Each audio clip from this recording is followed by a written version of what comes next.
Okay, hello. We are going to crack on with the next session. This is our Fishbowl session. For those of you familiar with the Media Leader, you'll know all about this segment. This is where we delve into the world of the commercial chiefs, and we've got four very prominent commercial leads. I will allow our host, Marco Bertozzi, to come on and introduce his panel, and he will be the one asking the questions. So please give them all a warm welcome, and a panel, if you can join the stage as well. Thank you.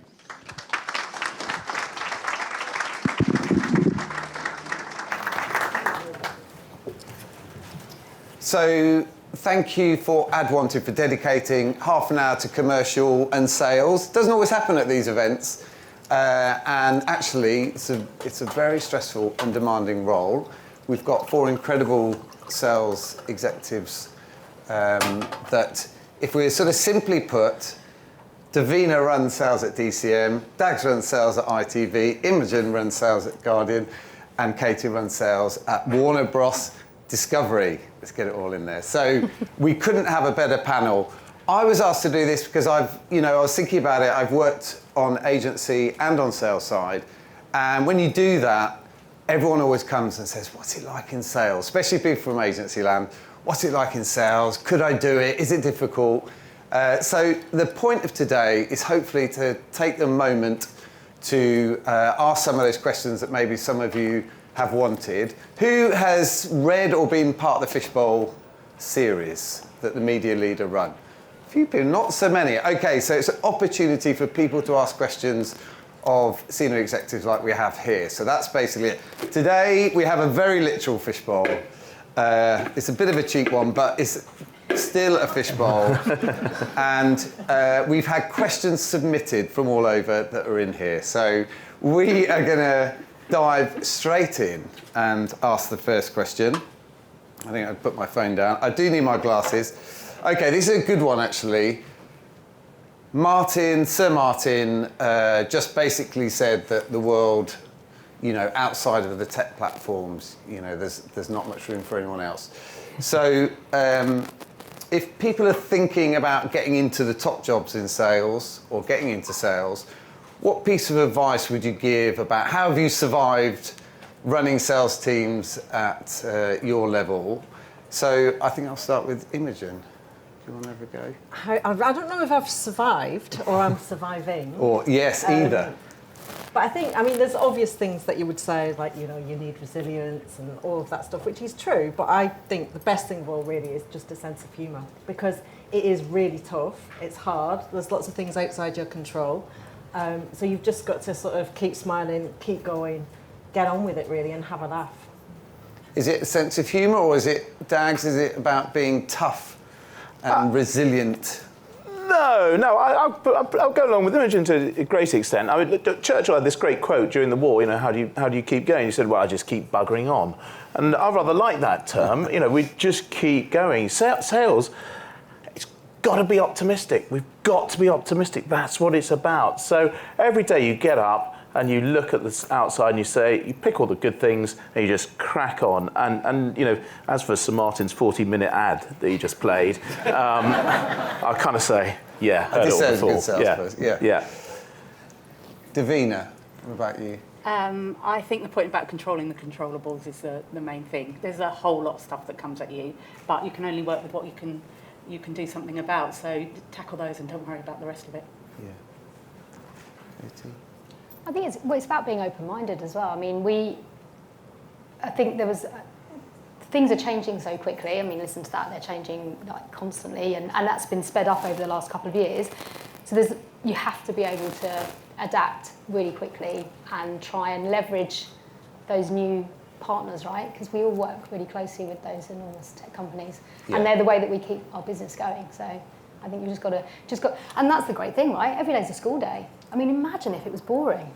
Yeah, well, no one wants it here. We should have asked actually, who's in sales in the room, in the broadest sense? And we're all in sales in some sense.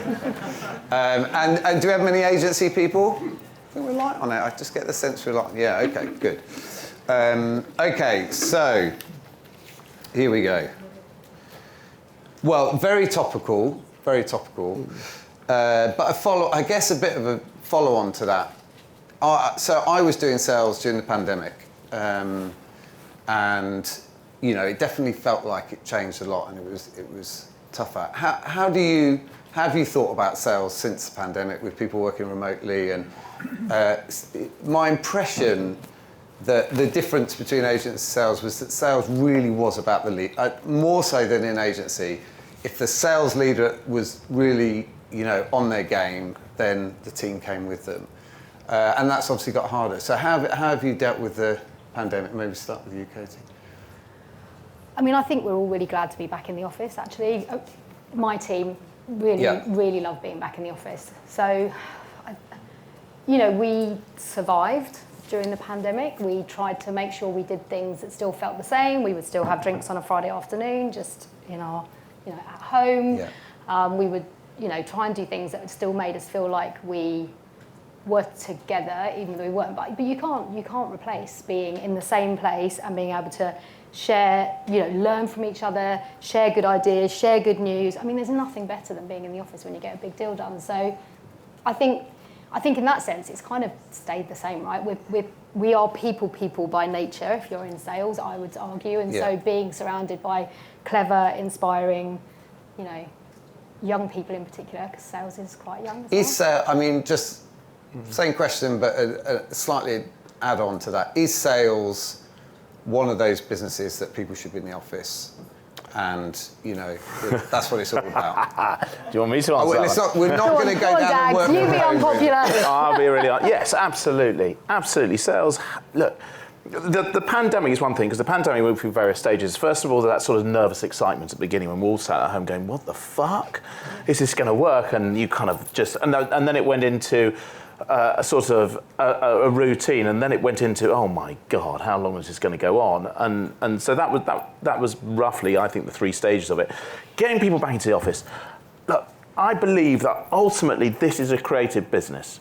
It doesn't matter whether you work in data, or it doesn't matter whether you're drawing pictures for the next ad. It is a creative business that survives and thrives on ideas. And ideas are born out of different thoughts that are put together by different individuals and shared to have a unified view. And when we're not together, we are not as good at that. We are more disparate, we are disconnected, and we're less productive. So I'm a big fan of people being back in the office, also in sales, and I'm sure Davina would agree with this. Most of what we do doesn't come off. And it's pretty depressing if you're sat in your bedroom in your pyjamas. No, not you, Davina. You're much better than me. But it doesn't come off. And so you're sat in your bedroom in your pyjamas going, oh, fuck, he didn't buy it, or she didn't buy it, or whatever. Yeah. If you're together, you can share that experience and bounce back quicker. So, it's not a very popular comment, but I think everybody should be back in the office 5 days a week. Actually, probably 6, but we'll let them have a weekend. Imogen, Davina, well, I'm going to disagree with you. Well, I'm going to agree with you for some bits. There's nothing like being together when you win. There's also nothing like being together when you lose, so you can comfort each other. I do agree with you about collaboration and ideas and sharing and the kind of serendipity of overhearing stuff and learning how to deal with like a problem, all of that stuff. But I also think that it's really important that we learn we don't forget what we learned in the pandemic, which was there is great things about flexibility that really kind of that we should not forget and bring to the workforce. Otherwise, I think some of us, you and I, I'm going to look at, might be in danger of being like, we remembered what it was like when there was not an option. But I think it's important to remember that some of our sales teams, like haven't experienced it. They haven't experienced it. So I think we, whilst I agree with you, I think it has to be tempered with a bit of, there's some good stuff that we learn as well. Is it harder to motivate people, Davina, when they're not all together, when it comes to sales? Yes, definitely. I think there is a collective winning that is a joy of what we do and how we work. I don't think that means you have to be together 24/7, but I do think that there is a joy to that, and it is easier when you're Has anyone still got a bell that they ring in their office? Is the question. We used to have a set of drums. We don't anymore. We've got one in another part of the business that no one actually goes and sits in anymore. But so somebody's up there ringing it. They're still there. We wanted to buy a gong. Yeah. I have to say, Spotify, we did have a gong. That was Rat Patel. That was, I blame him. Right, no more work from home office chat. we'll move on to okay. This is a slightly lighter-hearted one. Need my glasses for this one. So, worst excuse that either you've given or have heard from anyone trying to get out of a meeting, event, or anything like that. Anyone, Imogen, why don't you start? Okay, so I think people, obviously, you hear so many excuses all the time.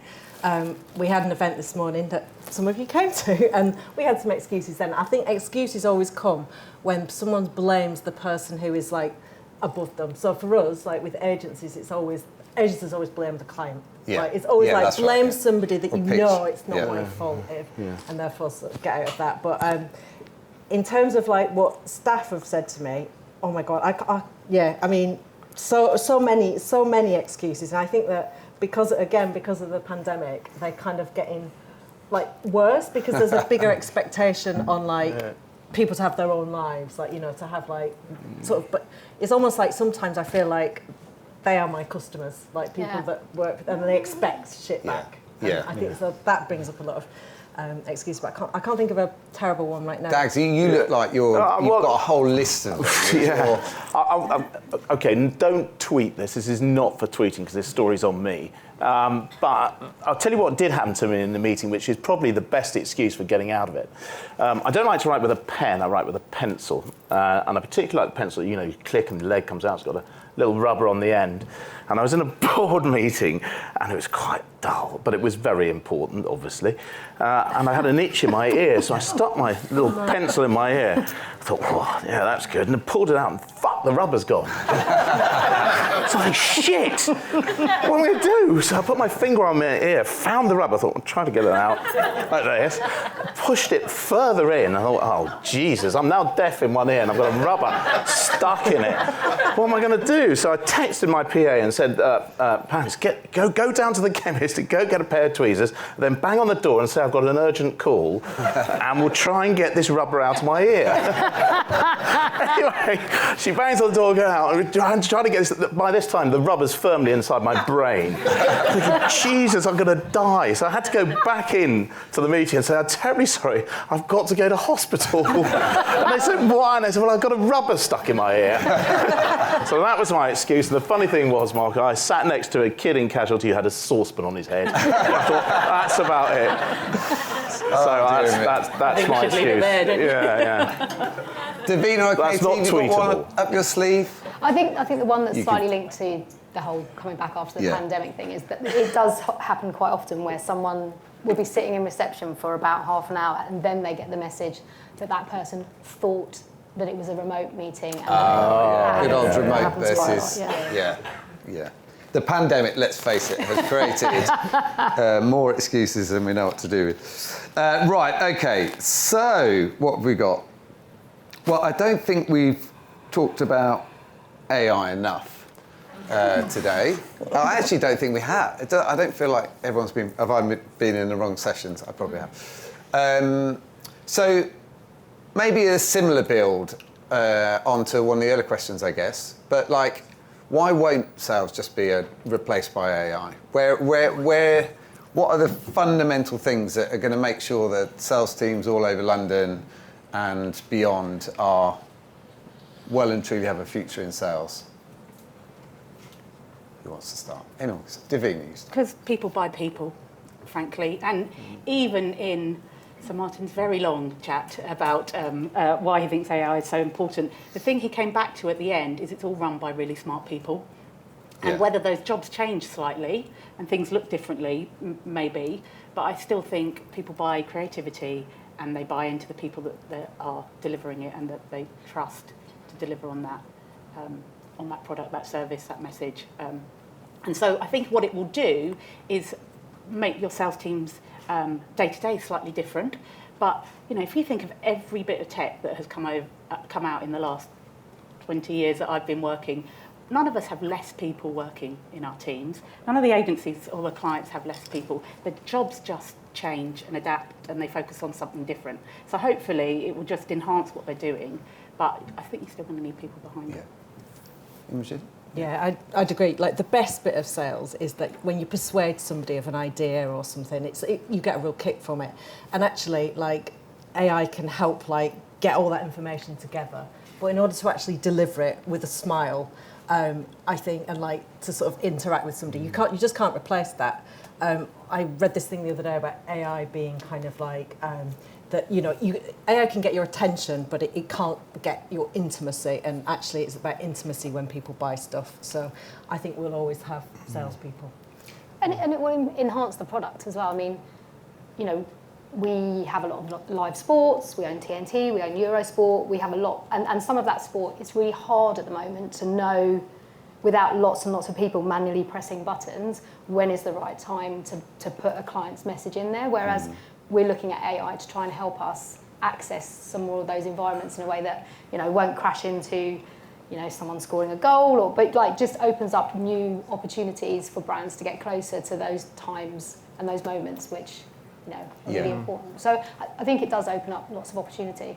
I think the two things I've heard recently, well, one are all of our collective experiences on LinkedIn and all these messages that come into your DMs that have been written by some machine. You can especially spot when there's them. more than one of you that's getting the same message. Yeah, you can spot those a mile off. And someone said to me, when Photoshop came along, they thought it was the death of the designer, and all that happened was that the designers got really good at Photoshop, and nothing changed. So I think there's definitely something in that. Okay, how are we doing for time? Let's see down there. Right. So, have you had a situation? I think this is one that's quite close to my heart a little bit. Have you had a situation where you've had to kind of, let's just call them clients, could be a client, could be agency, whatever, but you've had to kind of push back and really tell them off, for want of a better word. And I think it's a good question, because I've had this in being sales as well, where people are getting a bit out of order, basically. And I think it's an interesting moment where your teams kind of look at you and see what you do in the face of that. So, Katie, what do you think? It's generally just down to a breakdown in communication, right? And so it's about, you're just trying to remind everyone in the room that actually everyone is a human being and that they deserve to be treated with the same amount of respect, and that actually if you had just been a bit clearer about what you were expecting, or then that will help everybody. I think that's when you have slightly mismatched expectations, but it's because somebody hasn't communicated very well. But yeah, I mean, that's kind of part of what we do though, right? I think. There's a sort of sense, my experience a little bit was that in sales, people don't want to piss their clients off, basically. So they try and avoid conflict in that way. Yeah, I think it slightly depends on the strength of the media owner, if I'm really honest. I've worked in tiny little plucky startups, medium-sized company, now a big company. And when you're working in sort of smaller companies, actually the anxiety is less for the customer, for the agency, because the sum of money is less. When you get into TV and you're talking about sometimes tens of millions of pounds, it gets pretty anxious, and I'm sure there are a few clients in here. I can see a few. It gets pretty anxious. Things happen to you. So, for instance, around the Queen's death, where things are out of your control, but you've also got to take on board that the customer's is in a terrible position as well. So you really, it can get very, very anxious, and I think that's when it comes down to Davina's point earlier, to personal relationships. Can your personal relationship triumph over adversity? And I think that's why salespeople are really, really, really important, because that allows that trust to be able to come out to play when things are really, really tough. But the answer to your question, have I told somebody else? Sounds like you at school, doesn't it? But you know what I mean. Have I said no, that's wrong? Yes, and very recently. Yeah. Yeah. I think you have to. Yeah. Yeah, I think telling off is probably the wrong Yeah. phrase. That's I the thought result that. of small dogs and small children, isn't it? But or certainly in my life anyway. But I think you have to be firm, and there are boundaries. But I think ultimately you're all on the same journey, aren't you? In the same end game. So I'm not sure telling off is something that we would advocate. I've definitely told some. I've definitely. I did. They asked me to write a cheque, so that was the point at which I drew a line. So before I ask any more questions, is there anyone in the room who'd like to ask a question? So I do have a couple more. There must be someone. Yes. Do we need a mic? Oh, yeah. Did you close the deal? With the pencil? Well, yeah, when you went to the hospital. Did I get the rubber out? No. Did you close the deal? No. Well, it wasn't. It was a board meeting, so I wasn't actually doing it. I wasn't actually doing He it. wasn't actually doing anything. I wasn't actually. Yeah, it's a very good point. It's a very good point. But yes, the rubber did come out of the ear, and there was an awful lot of hilarity when I got back to the office the next day with lots of rubbers left all over my desk. So. Yeah. And that wouldn't happen if you were working at home. That's true. That's true. Just a quick question about your sales team, and I think we've all experienced this, especially during COVID times, which we've mentioned that word about 5,000 times. Yeah. How do you keep your sales team motivated when you're not reaching or hitting the revenue goals where it needs to be? Oh, wow. I mean, this is the year to ask that question, right? Yeah. It's absolutely, I mean, it's tough. It's really hard this year. Yeah, I think unless you're Facebook, Google, or yeah, I think it's a superb question because I don't think there's a really simple answer. It depends on your relationship with your sales team, who they are, the position of their medium, and what's happening to it. But I think culture, which is what we're referring to, comes from all of the individuals in your team. Yes, if you're a leader, then you lead that culture, but the culture has to come from the people. So the way that we try to do it is ask the people, our teams, and there's 560 of us, so we can't ask them all, but in their teams, what do you want to do? What do you want to get? How do you want to get there? What are your troubles? And then we try to, help them through those particular issues. But when you're working remotely, it's incredibly difficult, which is why I think there's quite a lot of mental health issues, to understand what someone's feeling behind a video screen. When you're in a room, you just naturally look at their body language. You look at how their eyes are. You look at the way they move, whether their shoulders are slouched. At the end of a video screen, that's impossible. Has anybody seen the ad that Norwich City did, the mental health ad? Yeah, and that sums it up. It's absolutely outstanding. If you haven't seen it, I'm an Ipswich fan, so I fucking hate Norwich. But it's a great ad. Do have a look at it. You don't need to be a football fan either. No. It's really good. Davina? I think it's being really honest about where you are and what you're trying to do. I'm sort of blown away every day by our team in terms of if you're really transparent and honest about what you're trying to achieve, what they then go on to deliver and do. And if you're not going to hit the whole thing, what can you do? Yeah. And what are you aiming for? Breaking it down a bit more and just being realistic. If you're not going to hit that, right, let's go for this. And celebrate the wins. If you are missing numbers normally, what are you doing well? Have you done a really creative piece of work? Have you had a brilliant client meeting? What are they doing that is ultimately might not hit this number but is driving towards your longer term success, and celebrate that as you go. You don't have to. Yeah, I would just say, on that, sales teams really, I find, really work off momentum. So as you start celebrating something, and guess what, it sort of gets better, and also that kind of don't let them think there's no hope. Because there is money out there. Let's get it. Yeah. I kind of think there's that mentality as well. You kind of have to stay positive. It's facing up to it as well, though. Being honest, taking a step back and saying, right, okay, like you say, this is where we're at. So what can we achieve? And definitely celebrate the small things. I think because you do get the momentum. You're basically witnessing 4 very nice sales bosses here. Because I've worked for a couple that wouldn't answer a question like that. We used to have a saying, Marco, which is the beatings will continue until morale improves. That's more like it. That's what we thought we were going to get. Okay, anyone else? If not, I'll ask a final question. Greg? Follow-up question to that. So what's the best personal reward you've received from a boss which wasn't monetary? Oh, I tell you, my best was when I started this industry and I started selling classifieds, you know, phoning up grannies to see if they wanted to sell their bikes in the back of the newspaper. And I managed to win the monthly prize. And I was given a, does anybody know what I mean by banger racing? Yeah. Basically, you go around a track and you're given a car which you've got to smash up. And that was my prize. So I just literally, in Wimbledon, drove this car as fast as I could into other people's cars. It was brilliant. Anyone else want to answer that? Or I don't know. It's a funny one, isn't it? I mean... No, you're clearly less generous I don't even do banger racing managers now, in the past. That's great. Obviously, I'm not going to give Steve a bonus this year, so, yeah. So I'm looking at putting you in an old car sounds like a good idea. I said no, like holidays or trips or anything like that. No, nothing. When you can't give out that I think they're a different era, Greg. Yeah. I'm not. We all missed out on that. Yeah. Those times, Feels didn't we? like there's... Yeah. Saatchi days. And, final question, put a bit of love in the world, starting with Davina and work down.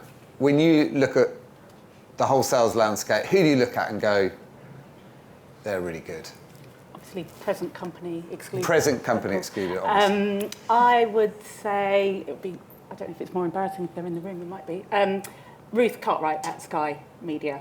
I think often we are really good at celebrating when someone takes on something hard or broken, and then we go, oh, aren't they brilliant because they've achieved a lot. But I think what I observe of her is she's taken on a really well-oiled machine that was run by very respected people, and then to be able to still move that on culturally and results-wise, I think is really impressive. I think she's a bit of a force of nature. Katie? Well, I mean, that is a great example. Yeah, very good example. Yeah, Ruth's brilliant. I actually think Karen's one of the people that I really admire, actually, you know. Davina couldn't say that. Yeah. So someone... I'll tell you the secrets later. But, you know, she's always supportive of, you know, other women, females in the industry. Yes. Straight talking, honest, you know, all of those amazing traits. Good characters, yeah.